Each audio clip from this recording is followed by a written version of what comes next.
Twelfth physics students, इस video के शुरू होते ही अगर आप एक नोटबुक और पेन लेके बैठे और पूरा इस वीडियो को फॉलो करें तो यकीन मानिए जैसे ये वीडियो समाप्त हो जाएगी 15 मिनट या 20-25 मिनट में, वीडियो के खत्म होते होते ये गारंटी है कि किरचॉफ लॉज आपको याद भी हो जाएंगे और इनको यूज करके कोई न्यूमेरिकल कैसे करते हैं ये भी निश्चित रूप से कंफर्म हो जाएगा। प्लस माइनस की समस्या रहती है, डेफिनेटली वो दूर हो जाएगी। तो आपकी कुछ बातें मैं बोलूंगा, लिखूंगा नहीं यहां पे, इसलिए नोटबुक और पेन लेके बैठें और इस वीडियो के साथ साथ ये महान आर्टिकल लॉज और उसके द्वारा न्यूमेरिकल्स कैसे किए जाते हैं आपका 100% क्लियर हो जाएगा। आप पॉज करके ये इंजाम कर लें। किरचॉफ लॉज, जिसका आना लगभग निश्चित है बोर्ड में, या तो लॉज लिखने के लिए आएंगे या न्यूमेरिकल आएगा पक्का। किरचॉफ लॉज, फर्स्ट लॉ,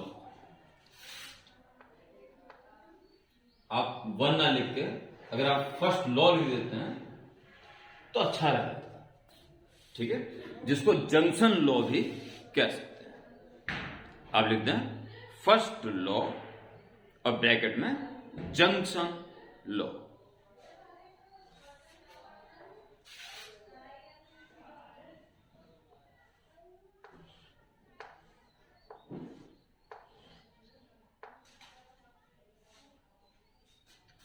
और जैसे कि अधिकांश बच्चे जानते होंगे, एक जंक्शन पर जितना कुल मिला के करंट आएगा उतना ही जाना भी पड़ेगा।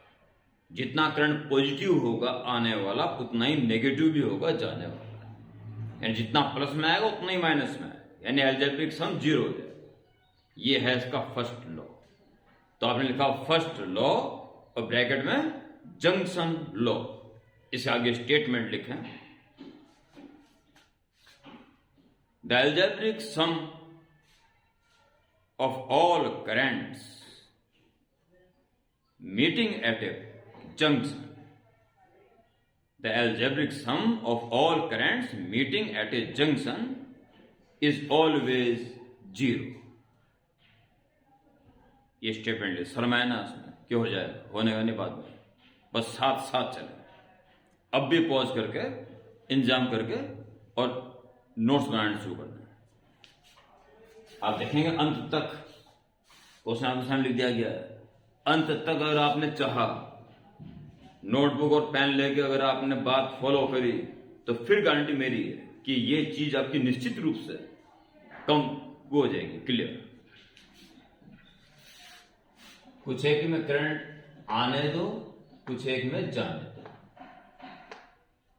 आने वाले को पॉजिटिव कहो, जाने वाले को नेगेटिव कहो। I1, I2, I3, I4, I5। जब आपने स्टेटमेंट लिख दिया उसके नीचे ये डायग्राम बनेगा, और जो आपने स्टेटमेंट लिखा सिग्मा I इज 0, इसको बॉक्स में लिख दो। स्टेटमेंट के नीचे इसको लिखता है, फिर राइट साइड की तरफ ये डायग्राम बनाए और लिखेंगे I1 प्लस I2 पॉजिटिव में लिख दिए और minus I3 minus I4 minus I5 is equal to 0। इससे ज्यादा बताने की गलती ना करें। कभी आप इन तीनों माइनस को उधर ले जाके पॉजिटिव दिख रहे हो और फिर एक स्टेटमेंट और लिख रहे हो। It's also mean that total incoming current is equal to total outgoing current. इतना समझाने की आवश्यकता नहीं है। इतने लिखने पे भी इस पे जो नंबर मिलना है मिलेगा, फालतू लिखने पे भी उतना ही मिलेगा। यहां तक लॉ को समझाने वाली बात पूरी हो चुकी है, फालतू टाइम खराब ना करें। तो सेकंड, फिर आप लिखें इसके बाद सेकंड लॉ। अगर कभी मैं कुछ तेज बोल रहा हूं जल्दी तो आप पॉज कर सकते हैं, पर लिखना ना छोड़ें, ठीक है, केवल शून्य मात्र से काम नहीं चलेगा। सेकेंड लॉ, वर्ड में सेकेंड लॉ, ब्रैकेट में लूप लॉ, लूप लॉ। और इसमें आप इस टाइप का डायग्राम बना दें।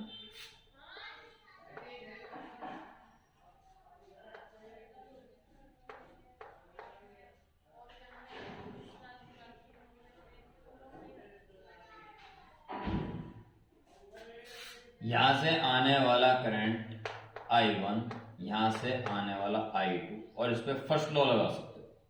टोटल आने वाला करंट I1 प्लस I2, इसको टोटल जाने वाला करंट I1 प्लस I2। ये क्या है देखिए, जहां कोई भी ये आप स्टेटमेंट के बाद लिखेंगे, ठीक है, और ये भी बाद में बनेगा। आप समझें पहले, जब मैं कहूंगा लिखो वो लिखना। जगह जहां कहीं भी कोई आ रहा है और उसमें फ्लो होने वाला करंट, जो जगह जगह आने वाले आर और उसमें फ्लो होने वाले करंट का प्रोडक्ट, ऐसे ऐसे प्रोडक्ट जितने भी आएंगे किसी लूप में, सबका समेशन। उस लूप में जितने भी सेल नजर आ रहे हैं उनके ईएमएफ के समेशन के इक्वल हो।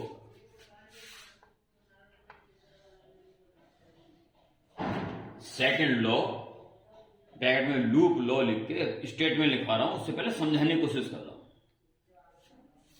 किसी क्लोज लूप में जगह जगह मिलने वाले रेजिस्टेंसेस और उनमें फ्लो होने वाले करंट का प्रोडक्ट, और ऐसे ऐसे जितने भी प्रोडक्ट है पूरे लूप में, सबका एल्जेब्रिक सम उस लूप में काम करने वाले ईएमएफ्स के एल्जेब्रिक सम के इक्वल हो।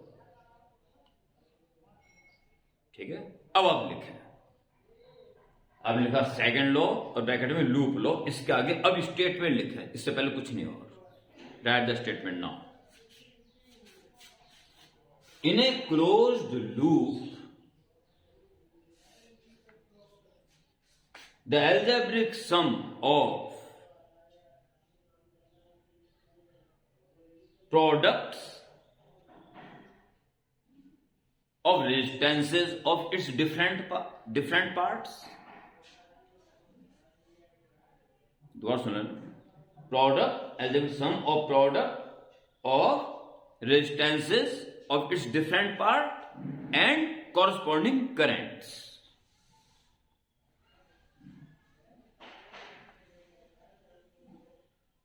is equal to the algebraic sum of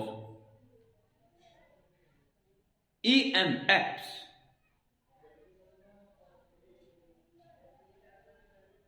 in that loop। आराम से दोबारा सुन सकते हैं और लिख के तब आगे बढ़े। स्टेटमेंट के बाद इसको लिख दें बॉक्स में नीचे, और तब उसके नीचे राइट की तरफ ये डायग्राम बना लें। R1, R2, R3 कर दीजिए।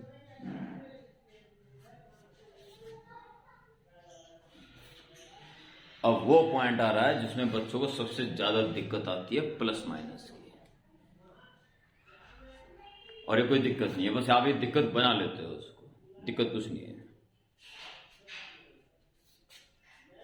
जो आप लूप सिलेक्ट करते हो, स्टेटमेंट लिख दिया, उसके नीचे ये लिख दिया, उसके नीचे राइट की तरफ आपने ये डायग्राम बना दिया। अब आप इन क्लोज लूप, हालांकि लूप क्लोज हो जाता है, इन लूप नाम दे दो कुछ भी इसको, A B C D E F, ऊपर वाले loop A B E F A, in loop A B E F A, ध्यान से दिमाग खत्म होना जरूरी है। घबराए ना, कभी बच्चे सोच रहे हो जहां दिक्कत है वो सर ने एकदम बोल दिया, ऐसा नहीं है, पढ़ा लिखना जरूरी था मेरा। सुने, आप ए बी ई एफ ए भी ले सकते हो, ए एफ ई बी ए भी ले सकते हो, कोई सा भी ले लो, किसी भी डायरेक्शन में ले लो, पर एक बार लेके फिर फिक्स कर दो उसको, अब उसको चेंज नहीं करना है। जब आप ये लूप फिक्स कर दोगे, जैसे कि मैंने कर दिया, ए से बी तरफ जाते हुए ऐसे जा रहा हूं मैं, अभी ऐसे घूम के ऐसा, ये मैं फिक्स कर चुका हूं। जब ये सिलेक्टिंग पाथ हम सिलेक्ट कर लेते हैं, ये है हमारा सिलेक्टिंग पाथ जो हमने सिलेक्ट किया, जैसे क्या हो जैसे क्या हो, एक बार सिलेक्ट करके लिख दिया। अब हम एंटी क्लॉकवाइज ले लिया हमने, अब हम एंटी क्लॉकवाइज सोचेंगे। ये जो हमने पाथ सिलेक्ट किया,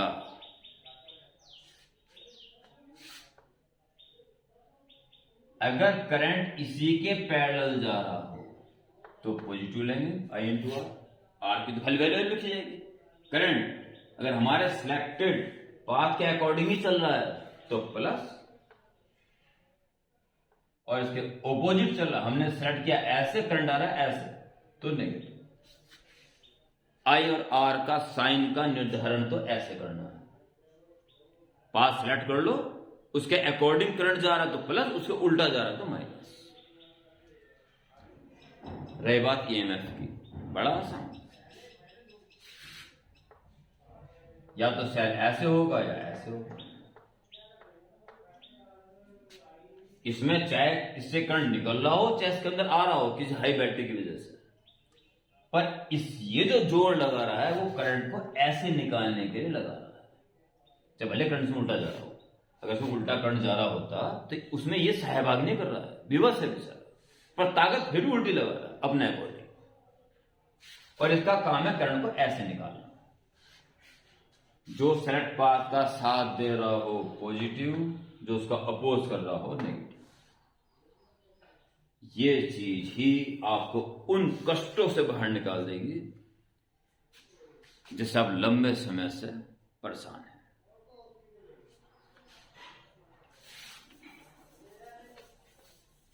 और एक परेशानी और आती है, उसे ना तो मैं बोल सकता हूं और ना ही आप पूछ सकते हो, पर मैं समझ सकता हूं, और उसका एक ही उपाय है। इसको क्लीन करने के बाद, क्रिस्टल क्लियर करने के बाद, न्यूमेरिकल्स हद से ज्यादा करने चाहिए। यही उसका एक उपाय है जो एक अलग सी, एक बेचैन कर दे वाली समस्या है। बस प्रैक्टिस उसके ऊपर चाहिए, पूर्ण बेसिक क्लियर होने के बाद, जबरदस्त प्रैक्टिस। चलिए अब हो जाए शुरू। In loop A B E F, चलिए ए से स्टार्ट करें। टिक टिक टिक टिक टिक टिक टिक टिक टिक टिक टिक। पहला रेजिस्टेंस पड़ा R2, इसमें फ्लो होने वाला करंट I2 है ना, ये यहां से एक करंट रहा होगा I2। अब देखते हैं साइन, हम ऐसे आ रहे हैं और करंट उल्टा आ रहा है तो माइनस। समझ चुके होंगे बात को, आगे बढ़े। टिक टिक, चल रेजिस्टेंस देखना है बस, ईएमएफ नहीं देखना। ईएमएफ इज इक्वल टू के उधर देखेंगे, पहले हम R देखें, पहले टिक टिक टिक टिक टिक टिक, दूसरे से R1, इसमें फ्लो होने वाला करंट I1, क्योंकि यहां से यहां तक एक करंट रहा होगा I1। साइन, हम ऐसे आ रहे हैं और करंट भी ऐसे जा रहा है, प्लस, बस और कोई रेजिस्टेंस नहीं, is equal.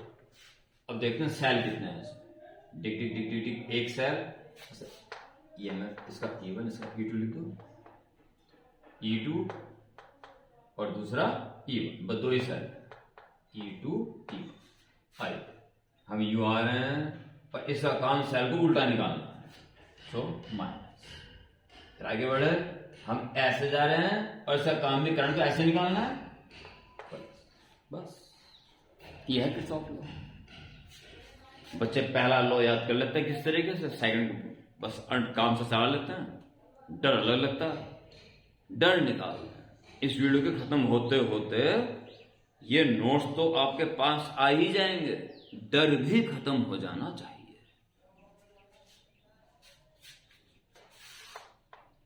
In loop B C D E B, B C D E B, B C D E B, B C D E B.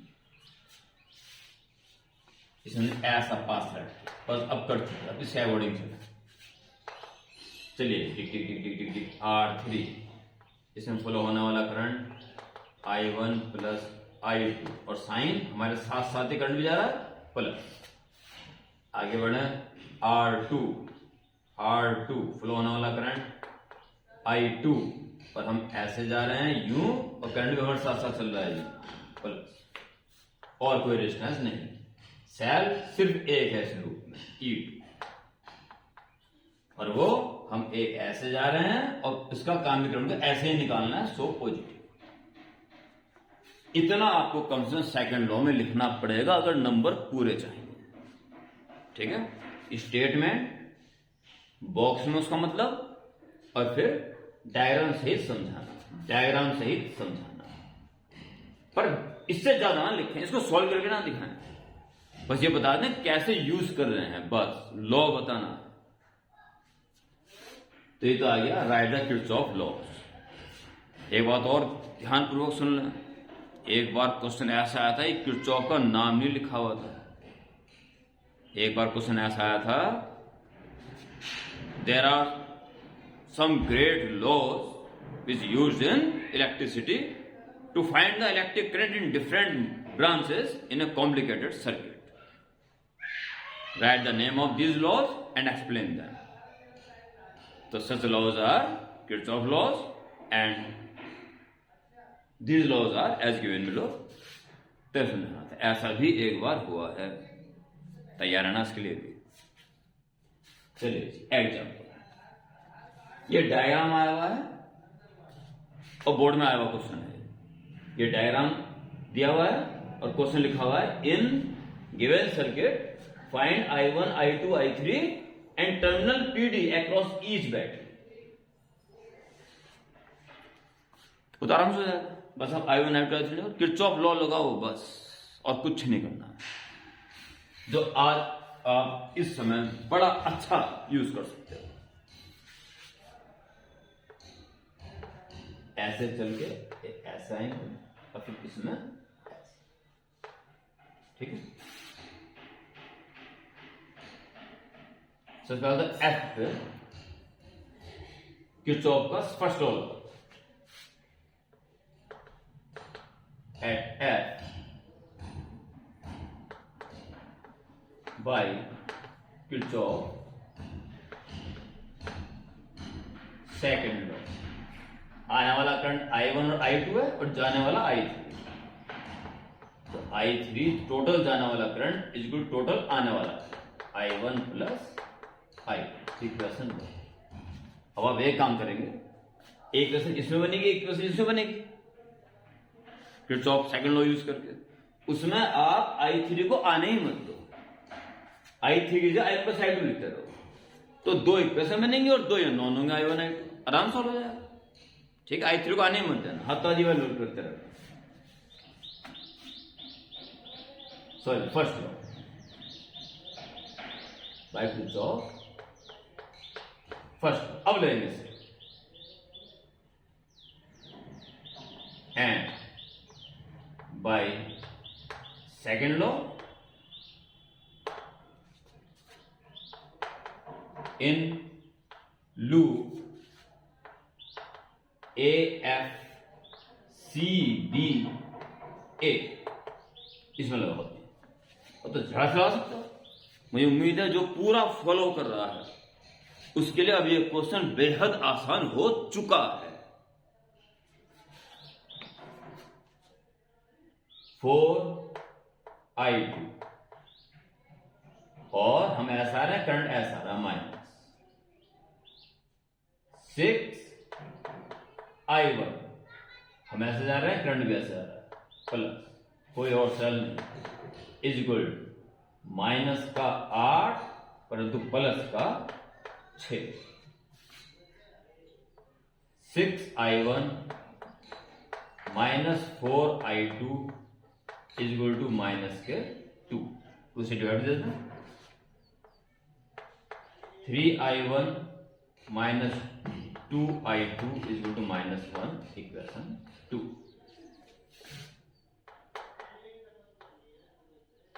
In loop F E D C F, चलिए 12 into I3 plus और 4 into I2 plus बस और कोई distance is equal to ए की है, वही हमारा साथ दे रहा है 8। 12 I3 की value I1 plus I2 plus 4 I2 is equal to 8। 4 का divide 3 I1 plus I2 plus I2 is equal to 2। 4 का divide 3i1 plus 3i2 plus I2 plus 4i2 is equal to 2, equation 3। 1 और 2 बहुत ही easily solve की जा सकती है, और 3i1 से तो और ज्यादा अच्छा होगा। ठीक है, सब्ट्रैक्टिंग 2 फ्रॉम 3, दिस कैंसिल, और इसे माइनस को तो प्लस बन जाएगा, 4 और 2 6, 6i2 और 2 इसको माइनस करोगे तो प्लस बन जाएगा 3, तो i2 इज इक्वल टू 3/6 यानी 1/2 एम्पियर या 0.5 एम्पियर। अब मुझे लॉग की जरूरत नहीं है, अब मैं इसको करता हूं।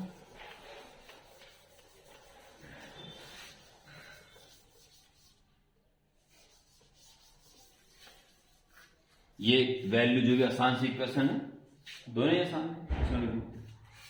एक फ्रॉम 2 I2 की वैल्यू 1.2 आई, तो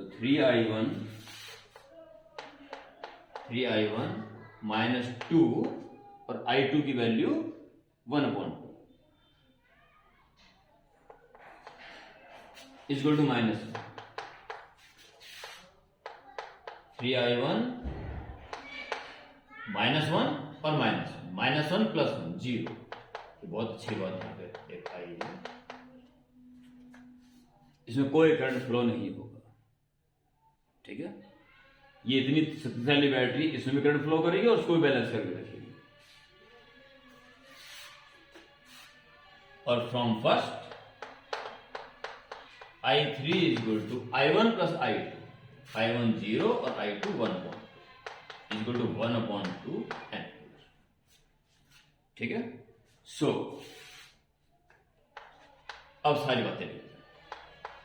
I1 की वैल्यू, I2 की वैल्यू, I3 की वैल्यू, ठीक है, और